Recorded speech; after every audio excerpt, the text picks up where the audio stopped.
Hello student, SN professional classes से मैं अहमद गुप्ता आज आपके लिए लेके आऊँ बीकॉम फोर्थ सेमेस्टर का income tax law and accounts का पेपर। और साथ ही इस सेशन में हम आपके साथ स्टूडेंट्स पेपर तो सोल्व करेंगे ही करेंगे और इनसे संबंधित इम्पोर्टेंट फैक्ट्स एंड फिगर को भी आपके साथ कंसीडर करेंगे ताकि आपके एग्जामिनेशन की बेटर प्रिपरेशन हो। क्योंकि प्रीवियस ईयर पेपर को देखने का मेन उद्देश्य यही है कि पेपर में किस टाइप के क्वेश्चन आए और इनको हम कैसे अच्छे से तैयार करें और इनसे संबंधित क्या क्या एक्सपेक्टेड क्वेश्चन हो सकते हैं। तो चलिए स्टूडेंट स्टार्ट करते हैं, देखते हैं कौन कौन से क्वेश्चन पूछे गए और क्या अन्य इंपॉर्टेंट पॉइंट्स हैं जो कि हमारे को एग्जाम के पॉइंट ऑफ व्यू से तैयार करने हैं। तो सबसे पहला क्वेश्चन है, how many heads of incomes are there to compute gross total income of an SSC. Students, इस क्वेश्चन का जो करेक्ट आंसर है कि करदाता की सकल कुल आय निकालने के लिए कुल कितने शीर्षक होते हैं, तो स्टूडेंट्स आय के जो शीर्षक होते हैं वो टोटल 5 होते हैं। ऑप्शन नंबर सी इसका करेक्ट आंसर होगा। ये 5 हेड कौन से होते हैं इसके बारे में किस सेक्शन में बताया गया है, तो स्टूडेंट्स सेक्शन 14 में डिफाइन किया गया है हेड्स ऑफ इनकम को। ये हेड्स 5 हेड बताए गए हैं जिसमें हेड हैं salary, income from salary, income from house property, income from capital gain, income from profit business and profession and income from other sources. और स्टूडेंट्स, इसी क्वेश्चन से अन्य इम्पोर्टेंट क्वेश्चन बनता है कि ग्रॉस टोटल इनकम कैसे calculate की जाती है। तो ध्यान रखेंगे, ग्रॉस टोटल इनकम पांचों हेड की टोटल इनकम में से डिडक्शन घटाने से पहले जो टोटल होगा वो ग्रॉस टोटल इनकम होगा। अर्थात सिंपल सा लॉजिक है कि हेड वाइज डिडक्शन देने के बाद जो पांचों हेड की टैक्सेबल इनकम आएगी उनको जोड़ के जो इनकम कहलाएगी वो कहलाएगी ग्रॉस टोटल इनकम। और इस ग्रॉस टोटल इनकम में से चैप्टर 6 से यानी कि डिडक्शन घटाने के बाद जो इनकम आएगी जिस पर टैक्स की कैलकुलेशन की जाएगी वो आएगा टोटल इनकम। चलिए अब इसके बाद नेक्स्ट क्वेश्चन जानते हैं स्टूडेंट्स।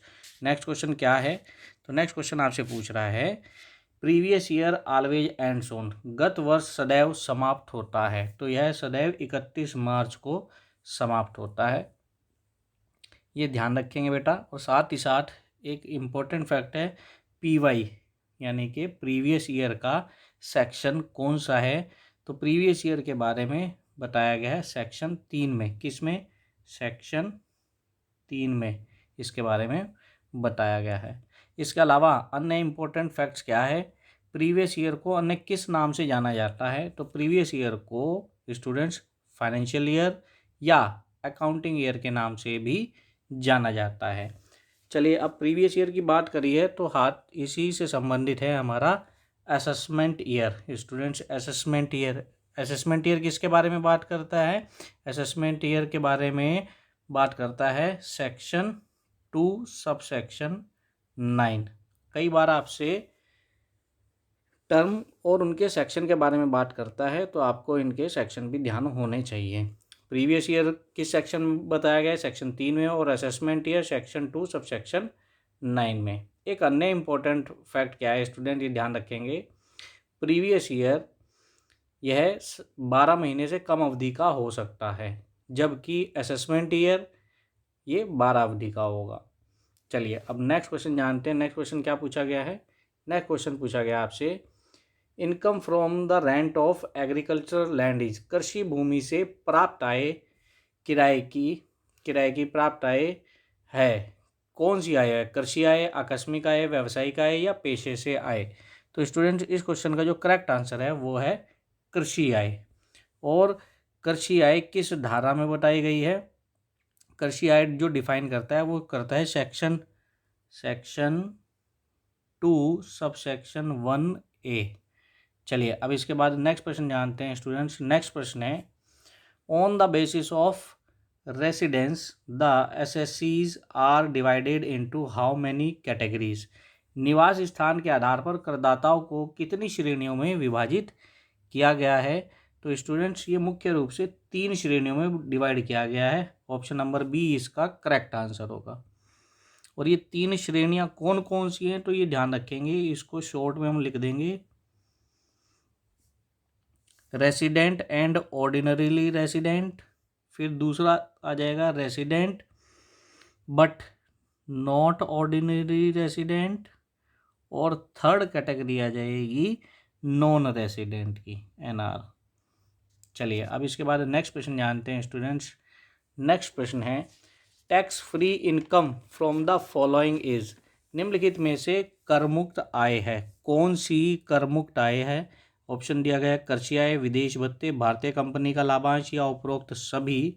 स्टूडेंट्स वैसे तो इस क्वेश्चन पेपर की ऑफिशियल आंसर की में जो करेक्ट आंसर दिया गया है वो उपरोक्त सभी दिया गया है, लेकिन ये ध्यान रखेंगे कि भारतीय कंपनी का लाभांश पहले करमुक्त हुआ करता था, लेकिन ये जो है अप्रैल 2020 से भारतीय कंपनी का जो लाभांश है अब कर योग्य है। तो हमारे को दिए हुए ऑप्शन के अनुसार इसका करेक्ट आंसर लगाना है आपको, आपने आने वाले एग्जामिनेशन के पॉइंट ऑफ व्यू से। चलिए अब इसके बाद नेक्स्ट प्रश्न जानते हैं। नेक्स्ट प्रश्न है, एजुकेशन अलाउंस इज एग्जम्प्ट, शिक्षा भत्ता करमुक्त है, किसके लिए करमुक्त है? तो ये ध्यान रखेंगे, एजुकेशन अलाउंस सैलरी हेड से संबंधित है और यह 2 बच्चों के लिए, अधिकतम 2 बच्चों के लिए करमुक्त है। और इसमें नियम क्या है तो आपको ध्यान रखना है, चिल्ड्रन एजुकेशन अलाउंस जो है या एजुकेशन अलाउंस 100 रुपये प्रति मंथ प्रति चाइल्ड अप टू 2 चाइल्ड तक के लिए, यानी कि 100 रुपये प्रति माह प्रति बच्चा प्रति माह के हिसाब से इसकी छूट मिलेगी और अधिकतम 2 बच्चों के लिए छूट मिलेगी। हाँ, एक इम्पोर्टेंट पॉइंट ध्यान रखेंगे स्टूडेंट्स, यदि किसी व्यक्ति का पहले केस में एक बच्चा है और फिर जब सेकंड बेबी हुआ है उनके यहाँ और वो ट्विंस यानी कि जुड़वा बच्चे होते हैं, तो उस एक्सेप्शनल केस में उस व्यक्ति को 3 बच्चों के लिए छूट मिलेगी। इसके अलावा ये ध्यान रखेंगे, अगर पहली बार में ही ट्विंस है तो 2 ही बच्चों के लिए छूट मिलेगी, ये आपको ध्यान रखना होगा। इसके बाद नेक्स्ट प्रश्न आपसे पूछा गया एग्जामिनेशन में, सैलरी इंक्लूड्स से वेतन में शामिल होगा cash receipts, perquisites, profit in lieu of salary या ऑल ऑफ दीज। तो स्टूडेंट्स इसके अंदर ये सभी शामिल होंगे, ऑप्शन नंबर डी इसका करेक्ट आंसर है। चलिए अब इसके बाद नेक्स्ट प्रश्न जानते हैं। नेक्स्ट प्रश्न आपसे पूछा गया है, हाउस रेंट अलाउंसेस, मकान किराया भत्ता है, तो यह क्या है? यह एक सीमा तक कर मुक्त होता है, ऑप्शन नंबर बी इसका करेक्ट आंसर होगा। चलिए अब इसके बाद नेक्स्ट प्रश्न जानते हैं। तो नेक्स्ट प्रश्न आपसे पूछा गया स्टूडेंट्स एग्जामिनेशन में, income from the house of self businesses, स्वयं के व्यापार के उपयोग में आने वाले मकान की आय होती है।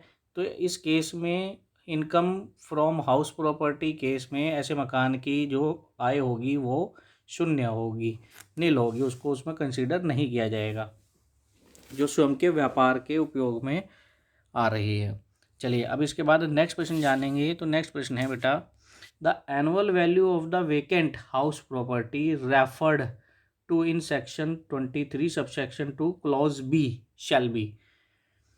तो क्या कह रहा है कि धारा 23 उपधारा 2 क्लॉज बी में वर्णित खाली रही मकान संपत्ति का वार्षिक मूल्य क्या होगा?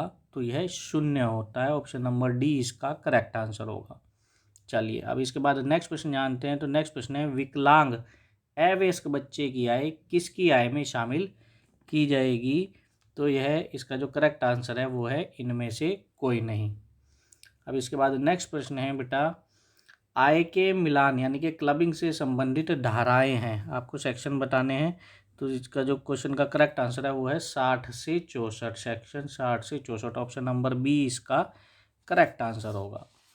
चलिए स्टूडेंट्स इसके बाद नेक्स्ट क्वेश्चन जानते हैं। नेक्स्ट क्वेश्चन आपसे एग्जामिनेशन में पूछा गया है, विच इनकम इज राउंडेड ऑफ, कौन सी आय को पूर्णांकित किया जाता है? तो ये ध्यान रखेंगे स्टूडेंट, कुल आय को पूर्णांकित किया जाता है, ऑप्शन नंबर बी इसका करेक्ट आंसर होगा। टोटल इनकम को राउंड ऑफ किया जाता है, और राउंड ऑफ कितने रुपए के बीच में किया जाता है? यह है ₹10, 10 रुपये के राउंड ऑफ में किया जाएगा। जैसे सपोज करो आपकी जो टोटल इनकम निकल के आ रही है 10,05,504 रुपये, तो क्योंकि यह वैल्यू 5 रुपये से कम है तो 4 रुपये को छोड़ देंगे, 10,05,500 रुपये टैक्सेबल इनकम करेंगे। अगर इनकम 10,05,510 रुपये आएगी, 10,05,506 रुपये आएगी, तो इसको नियर बाई 10 कर देंगे तो वैल्यू आ जाएगी 10। सपोज करो इनकम आ रही है 10,05,506 रुपये आ रही है।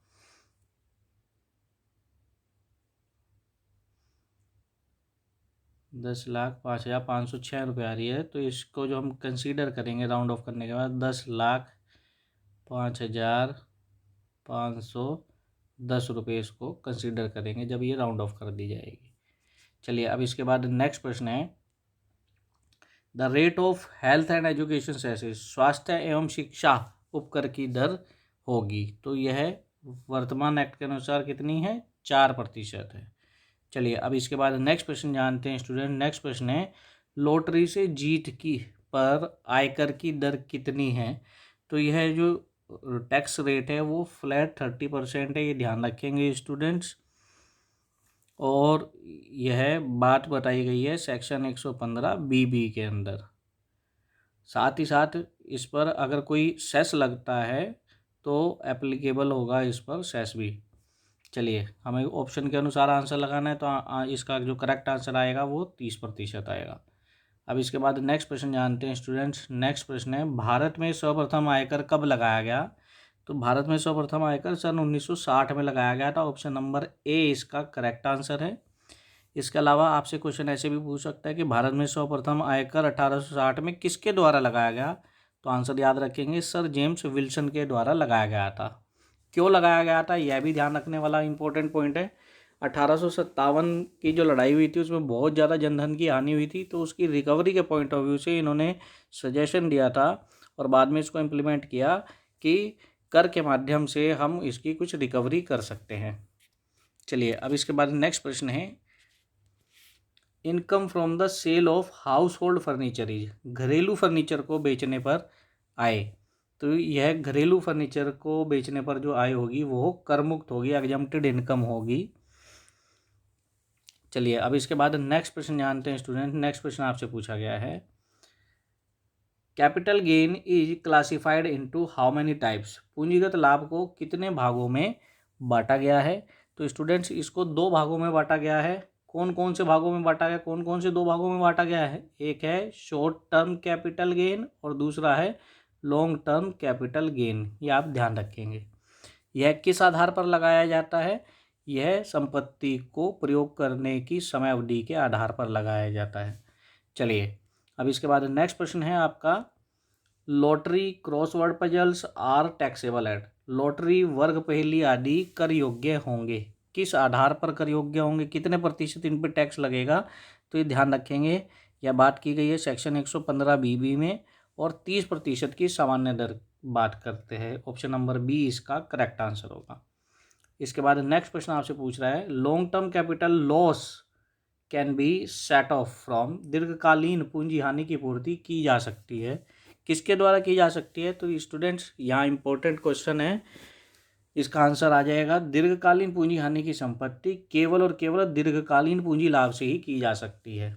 इससे संबंधित एक अन्य क्वेश्चन आपसे एग्जाम में पूछ सकता है चेंज करके कि अल्पकालीन पूंजी हानि की पूर्ति किससे की जा सकती है, तो स्टूडेंट ध्यान रखेंगे अल्पकालीन पूंजी हानि की पूर्ति अल्पकालीन और दीर्घकालीन दोनों प्रकार के पूंजी लाभों से की जा सकती है।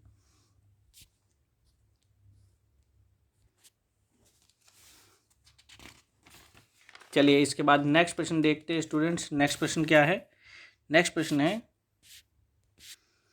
Section of self assessment is, आयकर अधिनियम के अंतर्गत स्वयं कर निर्धारण की धारा कौन सी है, तो इसकी जो धारा है वो धारा 140A है। ऑप्शन नंबर 1 इसका करेक्ट आंसर होगा स्टूडेंट्स। चलिए अब इसके बाद नेक्स्ट प्रश्न जानते हैं। तो नेक्स्ट प्रश्न है, due date for filing return of income in case of individual is, किसी व्यक्ति की दशा में आयकर विवरण दाखिल करने की डेट तिथि क्या है, तो वह 31 जुलाई है। ऑप्शन नंबर ए इसका करेक्ट आंसर होगा। इसके बाद आपसे स्टूडेंट्स नेक्स्ट क्वेश्चन पूछा गया है, tax deducted at source made by, उद्गम स्थान पर कर की कटौती की जाती है, यह किसके द्वारा की जाती है? तो यह नियोक्ता के द्वारा की जाती है। ऑप्शन नंबर बी इसका करेक्ट आंसर होगा। इसके बाद स्टूडेंट नेक्स्ट क्वेश्चन आपसे पूछा गया है, deduction under section 80G is allowed in connection with, धारा 80G कटौती निम्नलिखित में से किसके संबंध में दी जाती है? तो यह 80G जो है दान से, डोनेशन से संबंधित है। ऑप्शन नंबर डी इसका करेक्ट आंसर होगा।